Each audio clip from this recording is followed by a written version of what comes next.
that's why we need to buy as many books as possible tonight, because we want to support indie bookstores. And McNally's is the best in the world. So about all the launches I've had, and you know, Worf's dad, Forrest, who's my little ray of sunshine in the back there.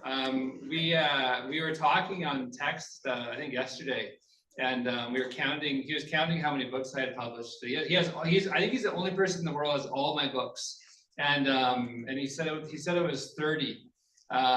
So this is the 30th book I've had published, but there's Horsty right there, and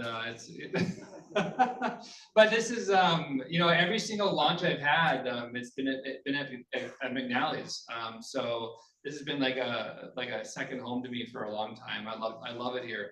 And this book is of course published by HighWater Press, and HighWater Press gave me my start as a writer, and they have great people work there, and you know, I still do books with them, and I love the publishing company. You know, one of the things I'm most proud of my career the last couple of years is that I run an imprint now with Penguin Random House, publishing Indigenous literature, you know, Indigenous writers, Indigenous artists for children, but HighWater Press is, you know, they're the leaders in publishing Indigenous lit in Canada, you know, and they do an incredible job with that. And so whenever you can get a chance to support Indigenous literature in Winnipeg and in a local publisher, get a lot of work from HighWater, because they have an incredible lineup of authors and a really good catalog of literature. So I'm glad to continue to do work with them, because they've been my friends for a long time. And Catherine's here, and Kirsten and Desiree, and yeah, they're pretty awesome as well. So I don't want to talk too much about the book, because Wuerfel and I will do that. But I want to give you maybe a bit of a setup. So the Kodiaks is a book about this kid named Alex. He's based on my son Cole, who I won't embarrass, but he's sitting at the front right here. And it's about this kid who moves down from Norway House into the city. And you know, I worked in Indigenous education and employment for many years. And one of the things I found is that the most important thing to support, you know, Indigenous people coming down from remote communities with is the supports of like adapting to this, you know, the way of life in a city, which is can be, you know, it can be a bit of a culture shock. And so Alex comes down to the city and he has to adapt to, you know, not only living in a new place in the city, but also you know, playing on a team that he's not familiar with. And he's the only Indigenous kid on that team. And you know, this book, you know, talks a lot about the culture of hockey in really good ways, and also in some of the ways that we need to fix. And so it's just about that journey. And so I thought I would read you just 2 short chapters from the Kodiaks. And so this is the first chapter, where Alex is getting set to actually move down to the city for the first time. He's in Norway House Cree Nation, which is my home community. My dad was born and raised there. And he is, it's his last day there, and he's just saying goodbye. And then I'll move on to the next chapter after that. They're very short. So this is, by the way, I have to take my glasses off to read now, and that is really sad for me. I also do a lot of school visits, and when I talk to kids in schools, when I was even just like 5, 6, 7 years ago, kids would ask my age, and I would get them to guess, because it was a fun game, because they'd always guess younger. You know, they always guess like in the early 30s, and I, you know, as mid-40s guy, early 40s guy, that made me feel good. And now, you know, I've had like this gray thing happen, like all the way down, like everywhere here. And now when kids ask me my age, I get them to guess, and they're like 70, 60, because kids are so funny. And and so now I just tell them, because I don't want them to guess anymore, because I don't want to leave schools crying. So anyway, so this is chapter 1 of the Kodiaks. And by the way, thank you all for coming. It's I really love seeing you all here. So okay, so this is chapter 1. Alex Robinson had hoped this day would never come. For a while, it was distant enough that it hadn't actually seemed real, like it wouldn't actually happen. But here it was. It was time to leave life as he knew it behind. Alex loved his home in Norway House Creation and would never have decided to move to the city, but he hadn't been given a choice. All he could do now was say a few goodbyes. And so on the morning of the big move, Alex, or Robo to pretty much every hockey fan in the community, got out of bed before anybody else. We're leaving first thing, his dad had said last night before Alex went to bed. Can't wait to go or something, Alex had asked. No, that's not it. It's just like ripping off a Band-Aid, Dad had said, pretending to rip off a Band-Aid off his arm. The quicker you do it, the less it hurts. Alex threw on some clothes and glided through the house towards the front door, avoiding the creaky spots. He knew every creaky spot. After all, he'd lived here his entire life. Safely outside, Alex rolled his bike down the driveway and jumped on when he reached the street. From there, he rode through Rossville, the main area of the reserve, towards the multiplex. The multiplex housed the radio station, a restaurant, the drop-in center, the gym, and the hockey rink. The rink was what Alex needed to say goodbye to. It had been his second home ever since his mom strapped double-bladed training skates onto his boots and led him onto the ice. He didn't need those skates for very long. You were a natural, his mom often told him. Getting from one place to another in Rossville was quick. Other areas of the res were sprawled out. But Rossville was like any small town, the multiplex, the hotel, chief and counsel's office, the mall, the gas station, and the school were all within a 10-minute walk. Alex biked into the multiplex parking lot and stopped near the entrance he'd walked through a million times before. He lowered the kickstand and took a few steps towards the building. He wished he could go inside, but the doors were locked. He wished he could walk out onto the ice one last time. His dad once told him how he'd gone to center ice and touched the red circle when the Winnipeg Jets left the city for Phoenix. An avid hockey fan, he said it had given him closure. Alex imagined doing the same thing. He pictured himself walking across the ice towards the red dot. He pretended he could hear the roaring crowd. This was all easy to do because he knew the rink like the back of his hand. Still, it wasn't the same. He could see into the lobby from where he was standing. On game nights, it was packed, but nobody was there this morning. All Alex could see was his reflection. When he waved goodbye to the arena, he was waving goodbye to himself. It was like he was leaving a part of himself behind. A flood of memories hit him, every single moment he'd ever experienced on the ice and in the dressing room with his teammates, swirled around in his brain. He thought of the long trips they'd taken to play all over Manitoba. That's when they all became friends. When they were on the road, they spent every second together. He knew the hockey teams didn't travel much in the city. A road trip for them was 30 minutes, not like 8 hours. Alex doubted teams went to other rinks on a bus. They probably went separately in their parents' cars. And how many Indigenous kids were on those teams? Some people are going to think they know you, even if they've never met you before, his dad had told him one night as they were packing. And it felt like a warning. Alex kicked some loose stones on the concrete and watched them skitter off. He looked through the front doors into the lobby one last time, trying to soak up all the good memories so he could take them with him. Then he got back on his bike and pedaled away, wondering if he would ever play there again. Thanks. And this is just a bit of a chapter 4. And I just thought it would be kind of fun to add in a bit of a hockey action. So this is Alex going with his dad into the lobby of the rink where he's about to do tryouts. So this is chapter 4. When Alex and his dad walked in, the lobby was swarming with hockey parents and players. The line to register for A1 extended all the way from the rink doors to the arena's entrance. They went into the back of the procession and shuffled forward inch by inch. The smell of popcorn wafted through the air and popped kernels littered the ground like freshly fallen snow.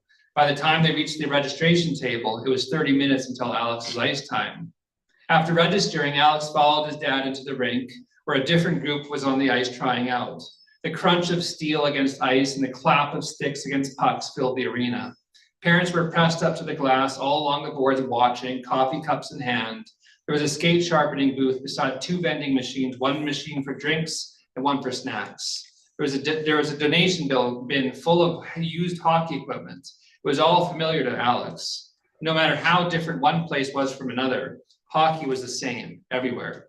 Alex's dad headed for the stands and Alex made his way to the dressing room. When he opened the door, he found the room was almost full. He spotted one, you're in here, Wuerf, right away. When he opened the door, he found the room almost full. He spotted one empty space beside a redheaded kid who looked like he was having the time of his life, as though a smile had been tattooed on his face. If you know Wuerf, that's very accurate. Alex lugged his bag over, sat down, and began rummaging through his equipment to find his jock. He hadn't even put it on before the redheaded kid punched him lightly on the arm. "Hey," the kid said. "Hey," Alex said, pulling on his jock shorts and grabbing a shin pad. "What's your name, bud?" the kid asked. Alex strapped on one shin pad and then the other. Alex Robertson. "You just said your name like you're a secret agent." Alex paused before answering. "Maybe I am a secret agent," he said. "I could be your undercover on a top secret mission, you never know." "What sort of top secret mission would happen at a hockey rink?" the kid asked, playing along. "Is one of the players an internationally wanted criminal?" "That's classified," Alex said. "Well," the kid said as they both pulled their pennies on over their equipment, "I know what your code name should be." "Oh yeah?" Alex said. "What's that?" "Robbie," the kid said matter-of-factly. Alex repeated Robbie in his head a bunch of times. Then he alternated between Robbie and Robo, his hockey name back on the res. "That's not bad."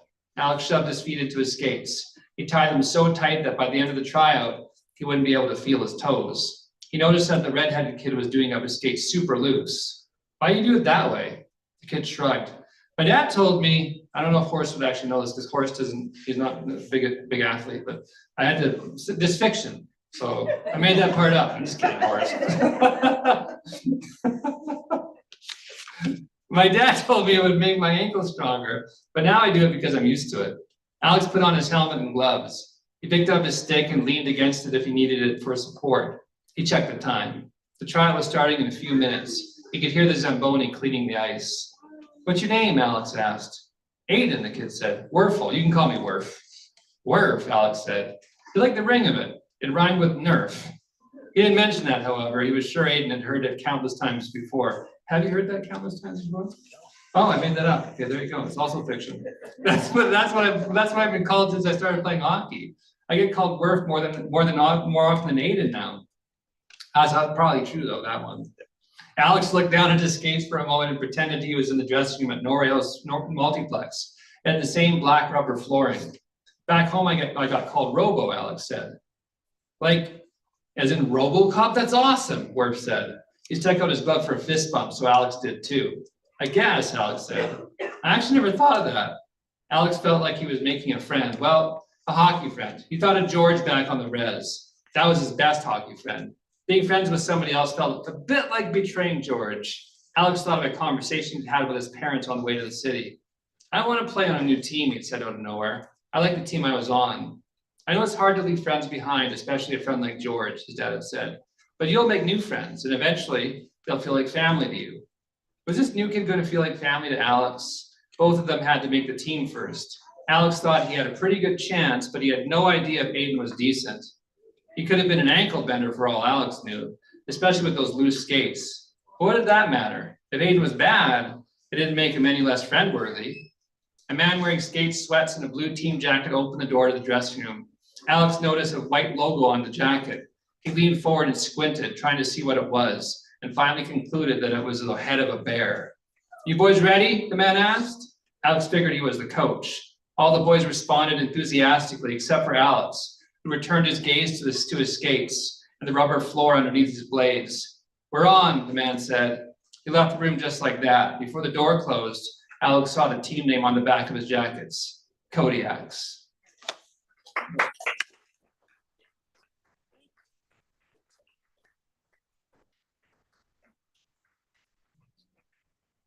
When next to the end of the chapter, I just wanted to dramatically end on the name of the book, Kodiaks.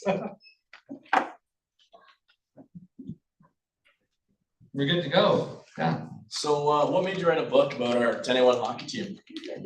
Well, first of all, I thought it was 9A1. So that shows you my memory's going in my old age.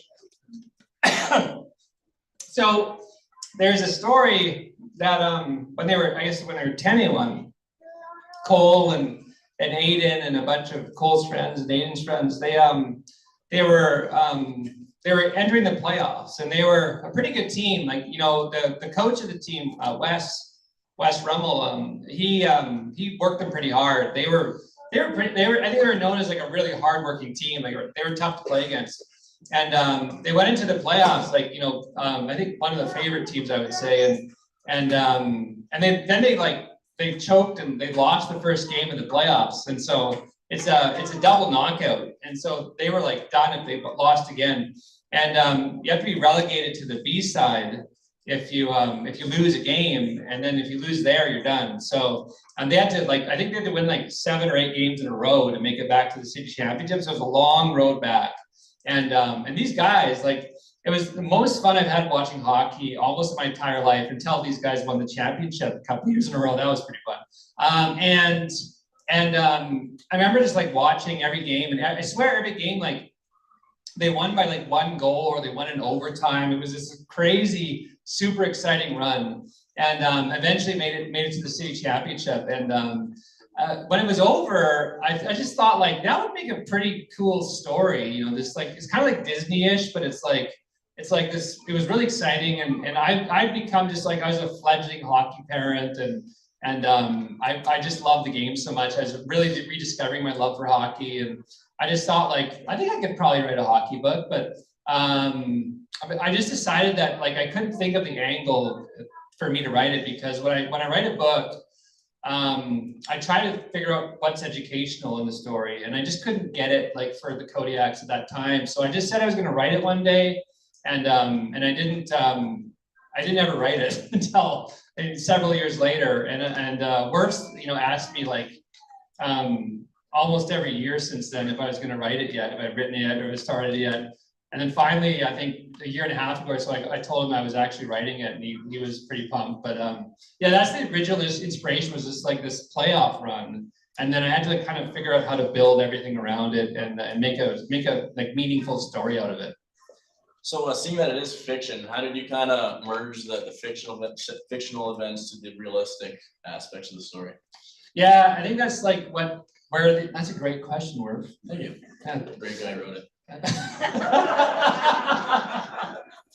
That's the kind of fun. I think the fun in writing a story like this is that you take the elements of nonfiction that really inspired the story, like this playoff run, and then when I thought about what the educational part of the story was going to be, I had to kind of implant that into the nonfiction aspect of the plot, the story. And like, when I thought about what this story could really be and how it could be educational, I really thought about the culture of hockey, and there's so much about hockey that's like just really beautiful, you know. And what I thought the most beautiful thing about it is the relationships that, you know, like, you know, Aidan and Cole and Braxton here, and Braxton's also in the book. The relationships that they've been able to forge with each other and with other buddies that are still friends with us today.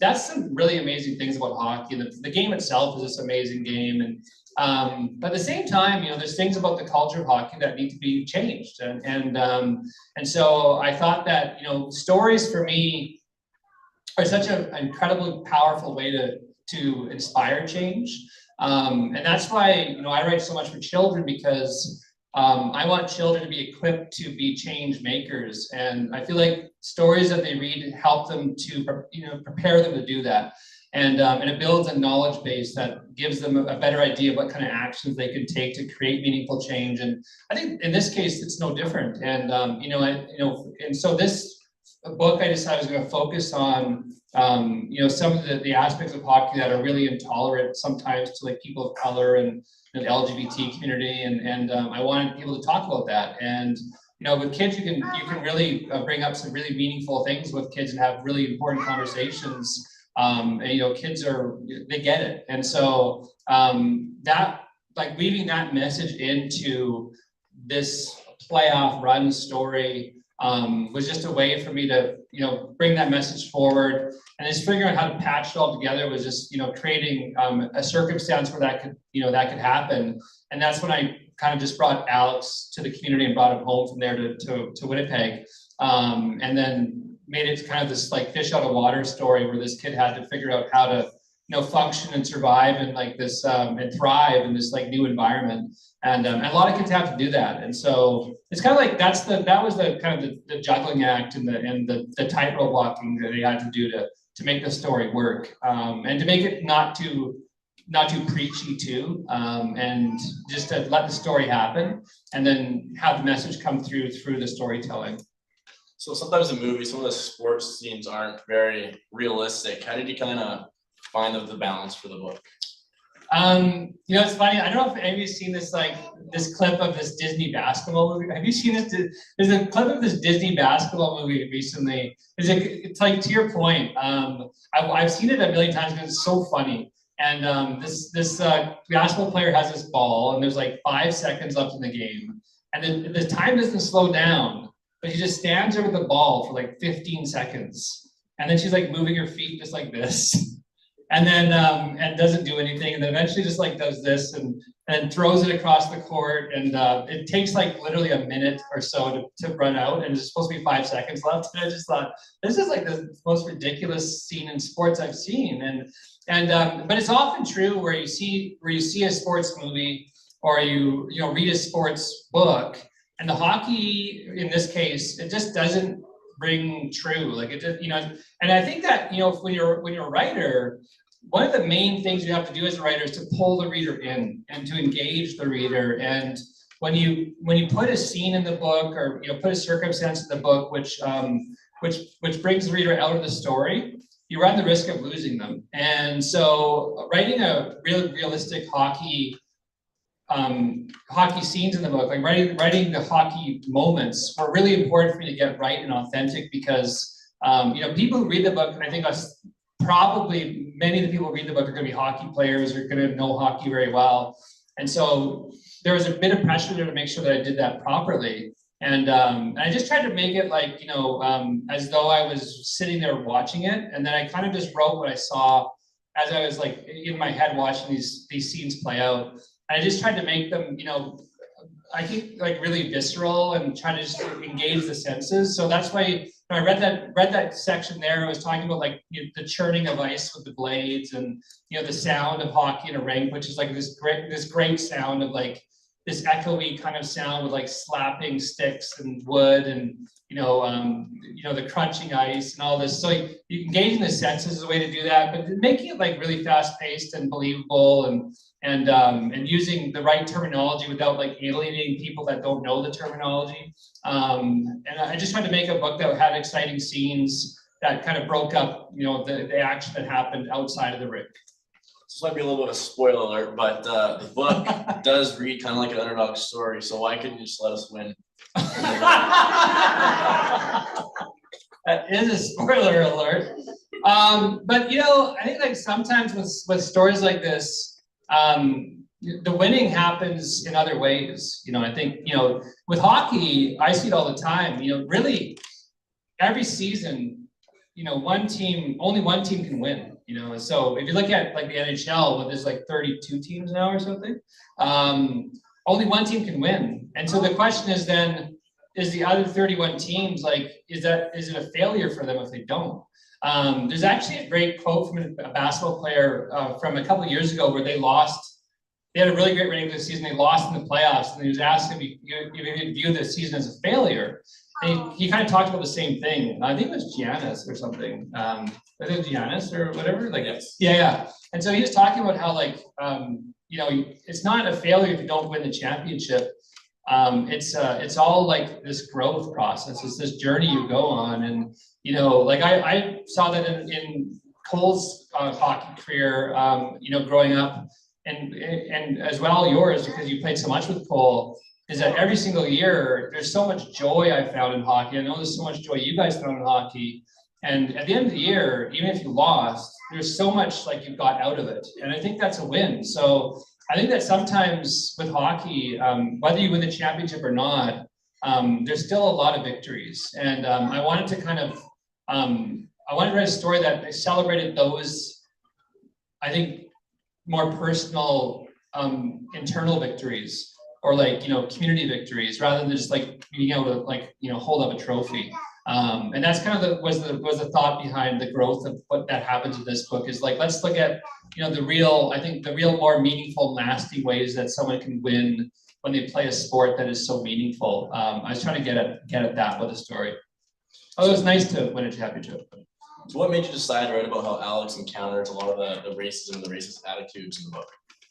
Well, that's the thing too. I mean, I mentioned that a little bit earlier in a way. I think if we say that there aren't difficulties in the sport, that where people of color, for example, are treated differently, then I think we're not really being honest with ourselves. And I know firsthand from talking with parents who have kids of color who play the sport. Whether they're Indigenous kids or whether they're from the Asian community. I just had a conversation with someone in Botno, North Dakota, earlier this year. His kid was Asian and going to play in a prep school in Canada, and the stuff that he was going through. So there's an issue there, and I really believe that this is a sport that is such a great sport that you can ruin someone's experience by just having them go through something that they shouldn't have to go through, and the joy that they get out of it completely ruins that joy, and I don't think it should be that way. I think that anybody who's from any background, any gender identity, any sexual orientation, any culture, they should be able to play the game, and they shouldn't have to worry about how other people are going to treat them because of these differences. And so I wanted to start a conversation about that, and I think that again, stories are an incredible way to start, I think, really meaningful conversations, and hopefully over time, change that culture so that we can focus on all the beautiful parts of it, and we can not let these other things derail what is, I think, a really enriching experience for kids. It's a great game, and I've seen it from all the way from 5 years old to 18 years old, and I just think it's such a shame that some people have to go through things that ruin an experience that I think is a once in a lifetime thing that helps you to build lifelong friendships, help you to build some incredible skills that go beyond the rink. And so I think that whatever we can do to change that, we should do it. And with our own capacities, for me, I can write a book, and I can go to schools and talk about it. I've already done that with the Kodiaks. And then for other people, it's figuring out what they can do. And sometimes it is starting with reading a book and maybe prompting some kind of action in some way, or even just having a conversation with somebody. So, but yeah, it was really important for me. That was what really got me to write the book, was thinking about that's what I can write about. That's what can accompany this, this playoff run kind of story that I was thinking about. So how important was it that Alex went at the racism himself instead of his parents? Yeah, I mean, that's a good question. So I think there's a point where, parents need to be involved. I think part of the role that a parent needs to have, especially, a parent from a minority group, from a marginalized group, is stepping up when you have to, but also equipping your kid to be able to deal with the things that they might have to deal with when the parent's not there, because the parent can't always be there. And I think that gives the kid agency to be able to have those conversations and to be able to educate somebody. And so in this book, the parents equip Alex to be able to, over time, deal with the things that he has to deal with outside of just the game of hockey, in ways that are eventually productive. But it's a very human experience. First of all, Alex, in dealing with some of these, these racist taunts or these these ignorant statements, they make him angry, and he reacts angrily, which is a very human reaction. And then eventually he realizes that some of these attitudes, they come from a place of ignorance, and maybe it's good if I have conversations with people and do what I can to just educate someone when they might not know that what they're saying is offensive. There's a scene in there where the coach says something like, let's go have a powwow. It's a very, very common idiom that we've used, people use a lot. And I think, it's done innocently, but when you think about it, it can devalue what the ceremony really is to Indigenous people. And so if you have conversations with people about why using that idiom is, problematic, and explain to them, the reasons why it is problematic, I think that you can maybe help someone realize that and not use that term again. And so I think part of it is just being able to have the courage through that preparation to speak up and educate someone when they need to be educated. And I think a kid can do that just as well as an adult. And so I think there's times when adults can step up and step in when they have to, but I think kids also need to have the agency to be able to do that on their own, if we prepare them properly to have, to do it in a really constructive way. So when I finished the book, it kind of felt like the story wasn't quite done yet. Do you have more for Alex planned in the future? Yeah, I definitely have had a lot of ideas about how, as a hockey book, I think it sometimes lends itself to a series. And so we did have plans for at least one more book in the series. I think it'll end up being probably at least a trilogy. But the idea that I wanted to have with the Kodiaks was to have, this is like one season that Alex and his teammates go through, and then the next book will be the following season, and it'll be like the experience of going through that season, and then the third book will be the season after that. And so every season will present new challenges, and there's a lot of opportunities there to address a lot of things and to have a lot of fun with the stories and a lot of fun with the growth of the characters. But yeah, I like working on series. I had the Mississauga Saga series I've been working on for a little while. I have the Reckoner series with HighWater that I've been working on for quite a while too. First with books, now with graphic novels. And I like the planning aspect of putting a series together. I like the growth you get to have in the characters that you create. And I also, honestly, when you write good characters, you miss them when you're done. And so it's nice to return to them. And so, I don't mind the character of Alex because he's based on my son. But it's nice to be able to write that character and have him go through this journey in this book.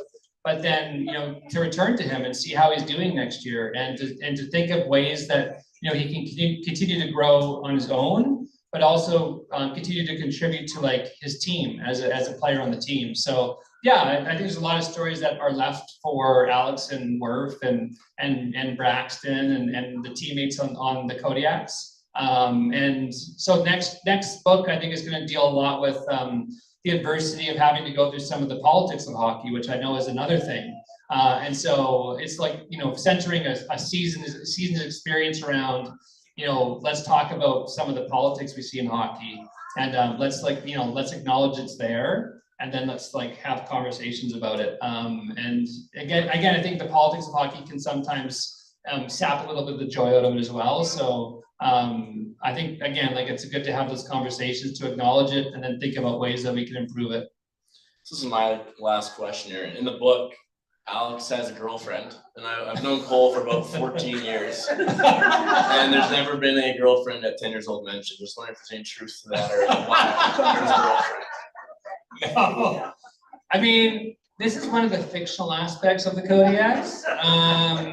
I made up the, and that's why, so the character, you guys went to, I thought it was 9 years old, which, at 9 years old, I don't think boys really are interested in girls in that way, or boys. And so I just felt we need to make them a bit older for that interest to be there. So we aged them up to, I think, to 11 turning 12 in the book. Because I think that's where you maybe start to have, some little innocent crushes and stuff like that. So, and it just gave another level to the story. And, Jenny in the story is more just this really great friend to Alex. And, maybe there's some little crush-like feelings there, but that was more like a fictional character. I wouldn't embarrass my son that way. I would embarrass my son in some ways, but not in that way. So, Jenny's just a character I made up, and I think every character is based on people you've met, and whether it's in a little portion of it or maybe a larger portion. So those are probably people I know that you guys have been friends with for a while, that I took little aspects of personality bits and stuff, but she's really just a fictional character that I think she's a really strong character and adds a bit more of a dimension to the story beyond just stuff that happens in the rink. Yeah. Thanks, Aidan. Great. No, I should say, like, Aidan has never hosted the book launch before, obviously, and I think he did an awesome job.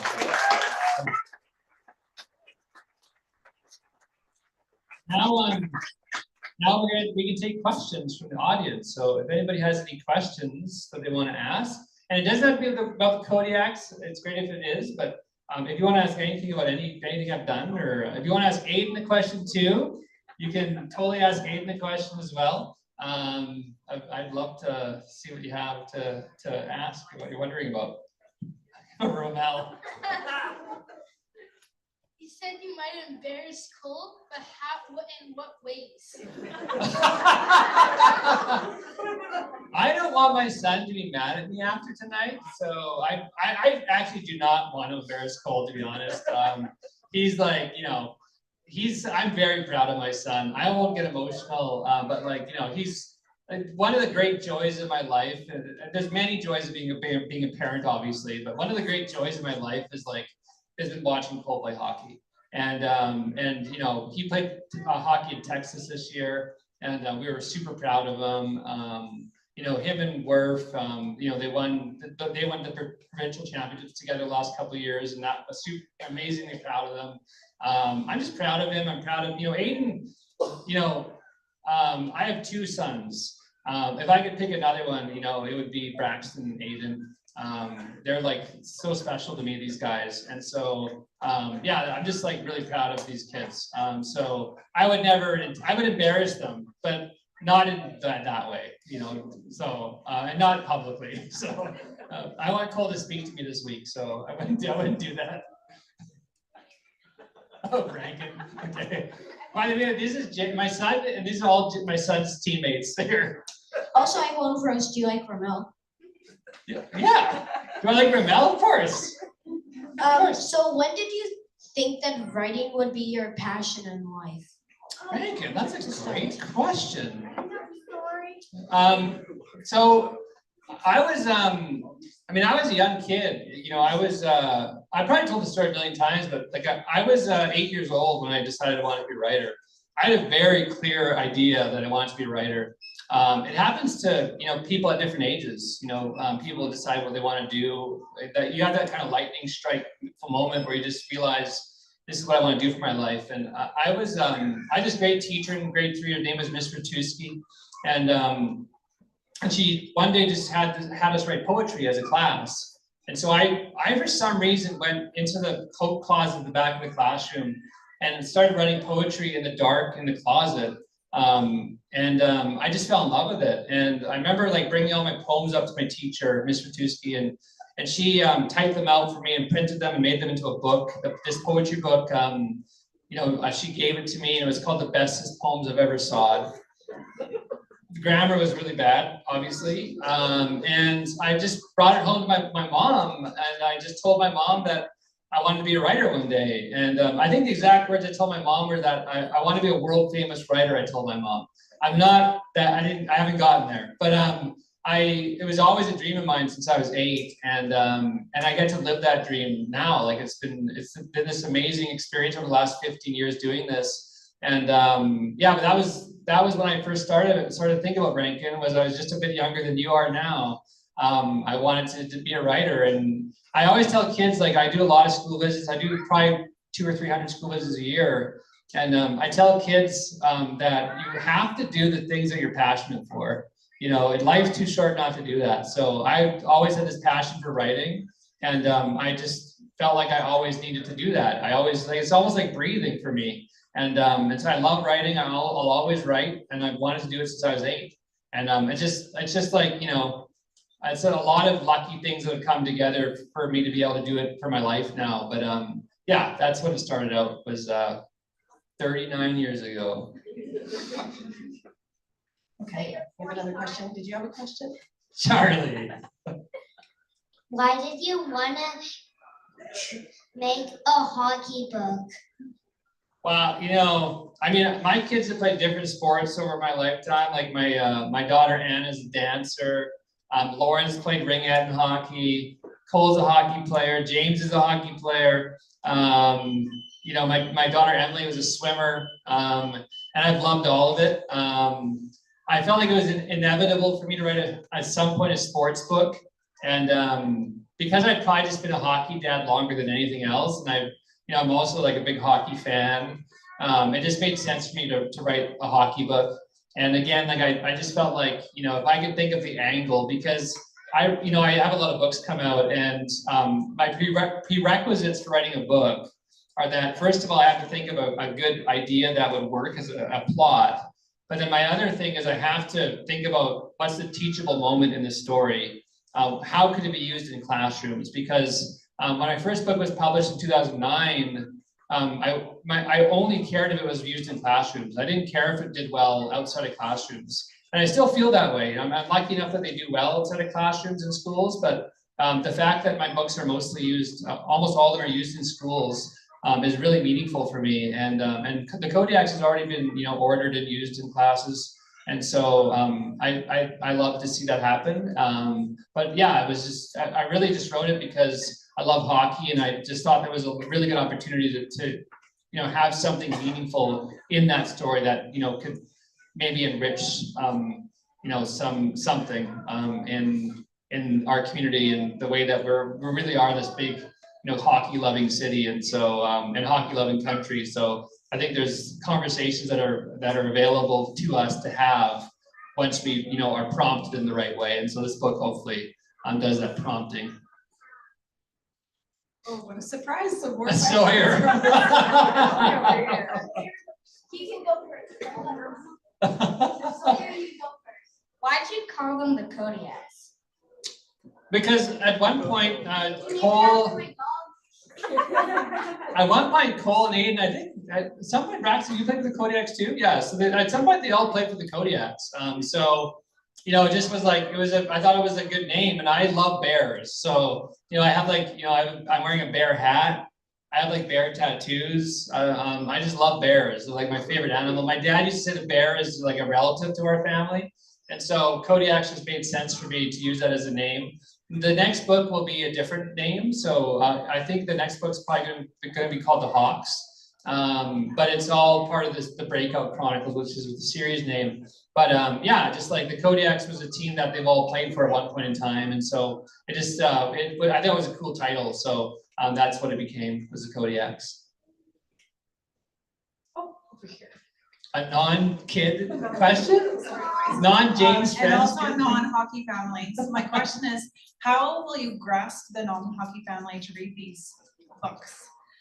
Like, we're fans, so we'll read them, right? But as a parent that's going a teacher, as you know, oh, you guys should read this, but I don't play hockey. But I read like the first 3 chapters sitting here, and there's so much information for kids to take in and learn. And I love that it's going to reach out to kids who maybe wouldn't read the Mississauga Saga and your other books. So I applaud you on that. But how would we get them to read it? Yeah, I think it's like for me, I would say it's a bit of a risk for me as a writer.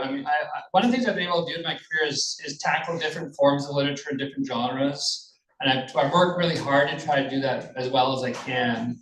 But I think like the hallmarks of a good story, like the heart of a good story, are similar. So the journey of a character that people can relate to. So I think there's things in Alex's journey that other kids can relate to, even if they don't play sports. And I think that like Alex is someone who is trying to figure out who he is, and he's trying to find his place, and he has to find like that inner courage and confidence, and that's something that every kid, I think, can relate to. And so I think there's like, and I think just like writing a character that has that complexity, has that depth and relatability, is what draws readers in. And I think just like this journey of like, of trying to achieve something, trying to achieve a goal, overcome obstacles, is also very universal. So you can, it'll appeal to hockey people because it's hockey, but I think there's a lot in there beyond hockey that everybody can relate to, because there's a universality in I think the way that these stories are told, that people can either see themselves reflected in, or they can see something relatable in the characters that they're reading that they can connect to. And that connection, like stories are all about making connections. And so I think the Kodiaks is going to be able to do that, even if kids don't play hockey. Rankin. How long do you expect for you to continue making books for young kids, like under the age of 14? How long do you expect your writing career to go on for? That's actually it's a good question. I don't, I'll always write. I mean, at some point, maybe people will stop reading my books. But I always will write for kids. Kids are just very meaningful to me. And, like I said, I meet tens of thousands of kids a year. And I am continually amazed by the capacity that a kid has to create change if they're equipped with knowledge. And stories give them that knowledge. And so if you can make a right environment where you're preparing kids to be agents of change, then that is a really meaningful and worthwhile thing to do. And so I'll always do it. Out of all the books I've written, only 2 of them have not been for kids. So I'll always primarily be a children's writer because I just believe in children and I love writing for kids. And I think that kids are, the hope that we have. And I think, we should really focus on anything that we do to make sure that they make better decisions than we've made. I think that that's going to make everything in our community better for everybody.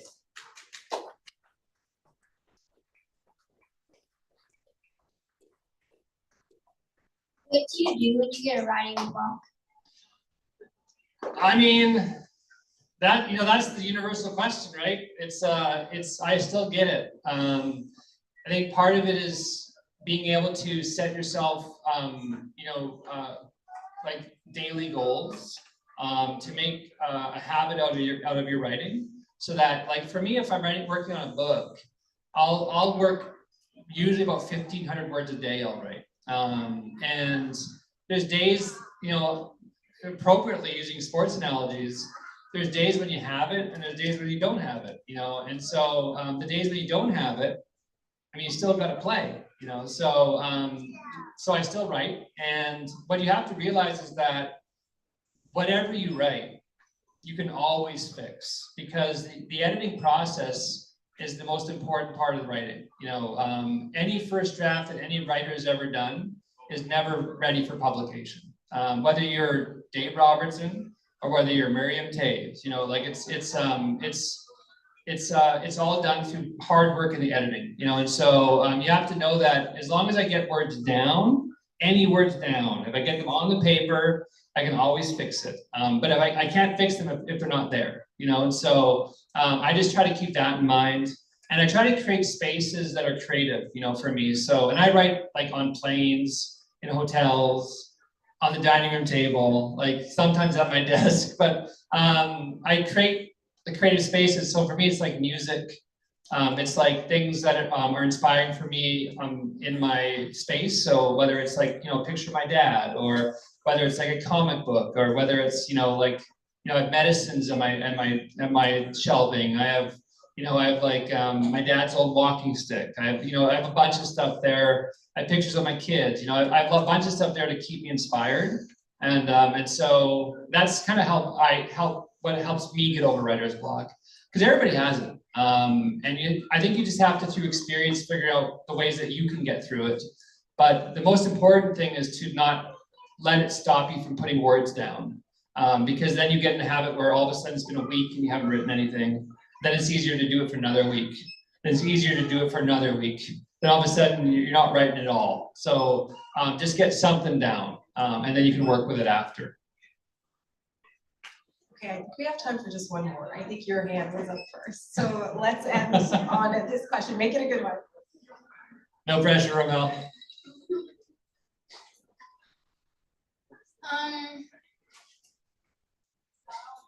It's not really a question, but I was saying thank you for saying kids are better than adults.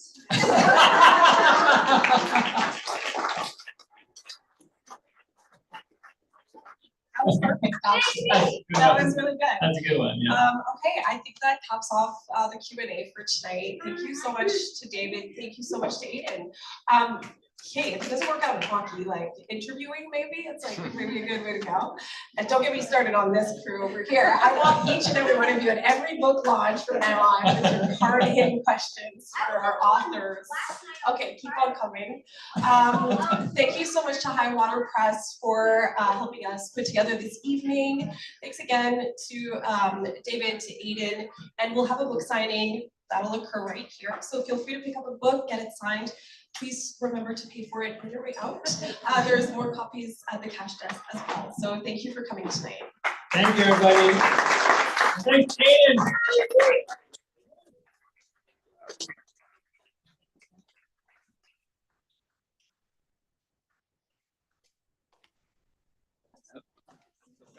No, bad.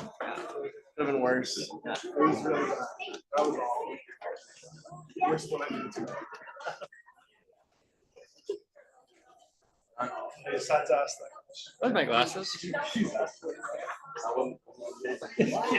Those kids are hilarious. They actually pose really good questions.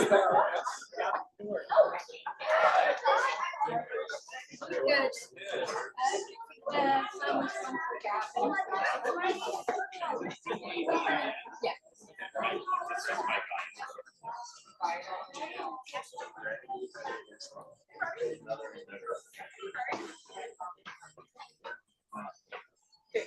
Hold on. I think Oliver?